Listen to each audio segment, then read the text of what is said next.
In some of the races over in Ibiza that we have now got for us, there's some very interesting times that have been set. This is obviously something we've been exploring quite recently on the channel, and we're going to dive into it quite deep here today in this video. We're going to be using the Lamborghini Huracan Performante, and we're going to be putting the concept to the test. Is it quicker simply just to crash into walls to finish some races to set faster times than you can driving cleanly? For me, racing in any racing game, I try to race as cleanly as I can. It's just my choice. Is there anything wrong with hitting those walls? Absolutely not. They're there for a reason. Use them at your peril. But for me, I like to try and keep as clean as I can. For today's test, we're going to head on over to the Highway to Heaven, that fantastic race over on Ibiza, 5.7 miles in the 650 to 750 RP in the supercar category. Like I mentioned, we are going to be using the Lamborghini Huracan Performante. Now, there are some incredibly quick times set on this track, most specifically in the caterhams. The Lamborghinis, they can be tuned for top speed and become very OP here.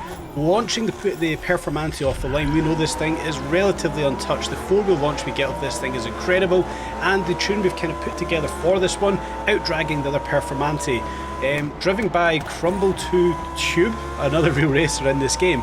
So we're going to put it to the test. We're going to race as cleanly as we can, keep off the walls, keep this thing as stable as we possibly can, see what kind of time we can achieve, then go back and try it a little differently. As we come down into the first little section here where we're going to get some screen stutter, this does not happen in game for me. It only happens on this race in the recording. I don't know why it happens, guys. I am looking into it. Hopefully I can get it sorted sooner than later. But coming through the early section, staying to the right hand side of the roundabouts, we know that is the fastest route in any car, in any category on this race. A little tip there if it's something you haven't already noticed. Coming down into the last little roundabout there, we want to stay right but cut back to the left before the hedge line to prepare for the right hander that is coming up ahead. Staying to the left hand side, we can then open up this right hand corner where we want to stop just in time, cut through or just after the bushes here to keep us away from that blue wall on the left hand side. Get the power back down here once again through the sweeping sections here. We can see the Huracan is largely fantastic through these sections, tons of grip and tons of stability. Heavy braking zone into the left hander, staying off of that outside wall. That's going to become quite interesting in the next race that we do. But we've kind of got through this one very cleanly, very stable so far. Into the left hander here, once again keeping off of the walls. I don't think there is a quick way of getting around that corner other than taking it nice and gently.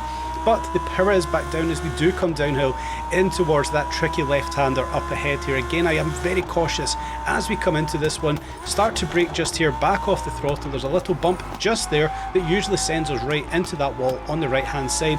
Through the right-left chicane, up into the left-hander once again, getting a little bit unsettled. Crumble 2 Tube has actually caught up with us and is sitting on our tail as we come back up onto the freeway section. We know we need to cut to the right-hand side instantly, almost as soon as we can. But there's actually quite a fast line on this freeway section. Move over to the right hand side, round the right hand corner, and we want to push back to the left hand side of the freeway section here. It does actually cut out a little bit of the track, maybe not all too much, but it will shave off a couple of seconds of our lap time. As we can see, it's essentially just a drag race now with us and Crumble 2 Tube, who has now moved over to the left hand side just behind us, doing it a little bit too late and probably losing a few seconds on the time that we've managed to achieve with the Huracan tune that I've built, maxing out here around about 203 miles per hour along that freeway section. But with the time we have set here, we'll just have a quick look to see how far down the leaderboard we are. 141st place with a 2 minute 36. We know we can be quicker and we know there are much quicker times than this one. But I wanted to put together a very simple and very clean lap to highlight what kind of time can be achieved racing on this circuit cleanly. 2 minutes 36.71. And we can see the cars that are around us: Caterhams, Huracan Performantes, the SVJ Jago edition. So it is a relative time compared to how a lot of other people are racing in this one. But what if we use the walls? What if we cheat to win? It's an interesting concept, and it's something we're going to look at. Once again, launching the Huracan off the line, leaving the 4GT in our dust. And we're going to kind of commit here. We're going to be racing a little dirty, if that's the right way to put it. I don't like using that because the walls are there to be used. It's just not something I like to do.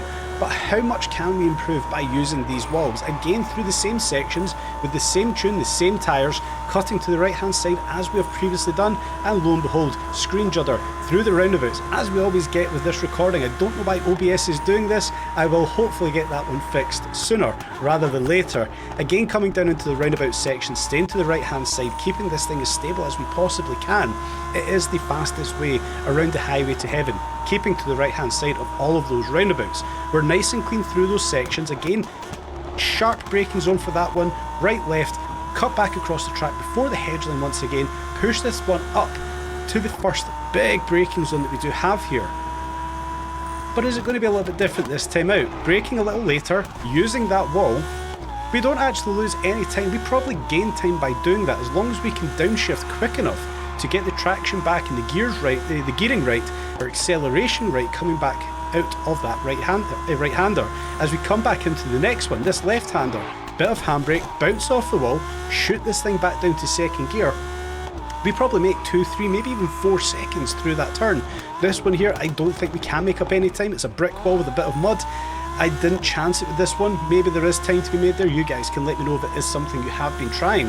But already I think we've maybe made up maybe 5, 6, maybe even 7 seconds by smashing into those walls and cutting out a lot of those braking zones. Yet again, keeping it nice and reserved, coming through that left hand with a little bump in the middle of the road. Round the right hander, tapping the wall. We don't care, we're hitting walls this time out. Left hander, pushing it forward to the freeway. A tiny little chicane here. I wouldn't even class it as much of a chicane. A little bit of instability through the left hander, but we're back onto that freeway section. It is just foot flat to the floor now. We will push to the right hand side of the freeway, work around that right hander and cross back across to the left hand side of this one, where it is the fastest route to the finish line. 20-second lead on the rest of the pack. 22-second lead now. 23-second lead. We can see we're pulling away from the rest of the AI. It is the fastest side to be on the freeway, is sticking to the left hand side. But what kind of time are we going to do smashing into the walls? Are we going to gain that much time by quote unquote cheating to win this race? It's going to be interesting. Let's take a look at that leaderboard once again. Previously we were 141st place. Well, what kind of time have we managed to get? What kind of ranking have we got with the same tune? Up to 100th place, gaining 41 places with a 2 minute 33.88. I don't think we actually achieved an incredible amount of time from the previous lap, but we've achieved an incredible amount of positions on the leaderboard. So it's an interesting concept. Perhaps it is quicker just to smash into some of those walls. Maybe being the cleanest, the safest, the smoothest racer on the game isn't actually the meta. A lot of people are obviously up in arms with the game that, you know, it's a sim racing game. You must use a steering wheel. I'm on the other persuasion. I see this as an arcade racing game. It's stated that it is an arcade racing game. It's not a sim racer. So it affords us to be able to use the controller over the steering wheel. My steering wheel's sitting right beside me. I could use it if I wanted to, but I like to relax playing this game, use the controller. And if relaxing playing the game, smashing into the walls is the way that a lot of people want to do it, that's fantastic. For me, it's not the chosen way I want to race this game, but it's always good to try those things out. You guys can let me know in the comment section down below. Do you smash into the walls to get around the turns? Do you use a mixture? If it happens, do you get worked up about it? Let me know in the comment section down below. Hope you've enjoyed today's video, guys. Please do smash the like button, subscribe, tap on the bell, and leave a comment. Stay tuned for more updates on Test Drive Unlimited Solar Crown.